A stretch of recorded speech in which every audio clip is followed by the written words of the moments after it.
Bismillahirrahmanirrahim. Assalamualaikum warahmatullahi wabarakatuh. Baik, saya di sini nama Rizal Saifullah, NPM 2001071024, Prodi Teknik IPS, akan mempresentasikan tugas dari mata kuliah Teknologi Informasi dan Komunikasi. Baik, yang akan saya sampaikan di sini adalah tentang pengertian CPU. Nah, mesti banyak dari kalian yang sudah mengetahuinya.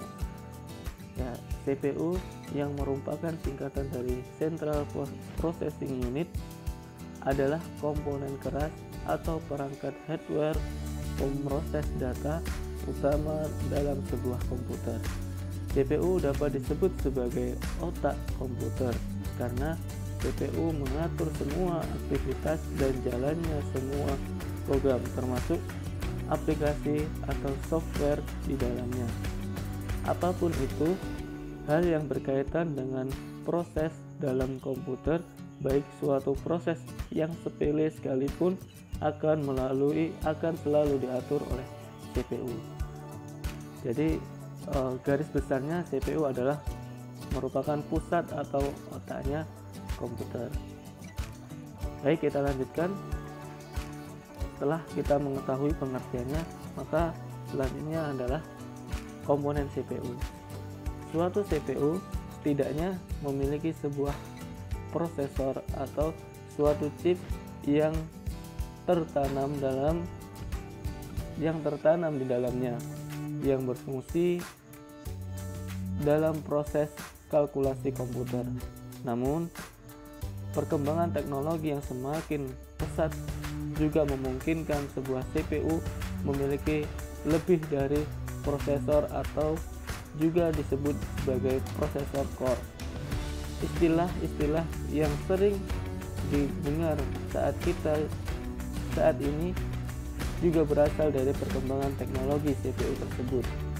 Misalnya saja teknologi dual core, di mana dalam sebuah CPU terdapat dua processing maupun quad core yang memiliki 4 processing core.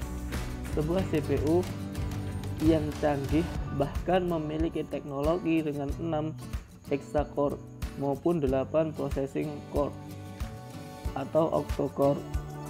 Nah, jadi itu komponen yang ada pada CPU. Setidaknya CPU merupakan sebuah prosesor atau suatu chip yang tertanam di dalamnya yang berfungsi dalam proses kalkulasi komputer. Baik, selanjutnya adalah apa sih fungsi dari CPU? Central Processing Unit memiliki fungsi utama, yaitu melakukan operasi aritmatika dan logika terhadap data yang diambil dari memori atau dari informasi yang diberikan melalui beberapa perangkat keras. CPU hampir sama seperti kalkulator, hanya saja CPU jauh lebih kompleks dalam melakukan pemrosesan dari instruksi-instruksi yang diberikan. Nah, instruksi-instruksi tersebut kemudian disampaikan terlebih dahulu pada RAM. Setiap instruksi akan diberikan alamat unik yang disebut alamat memori. Selanjutnya, CPU dapat mengakses data-data dan RAM dengan menentukan alamat data yang dipilih. Jadi, itulah fungsi dari CPU. Nah, itu materi yang dapat saya sampaikan berkaitan tentang CPU. Mudah-mudahan ada manfaatnya. Akhirul kalam, assalamualaikum warahmatullahi wabarakatuh.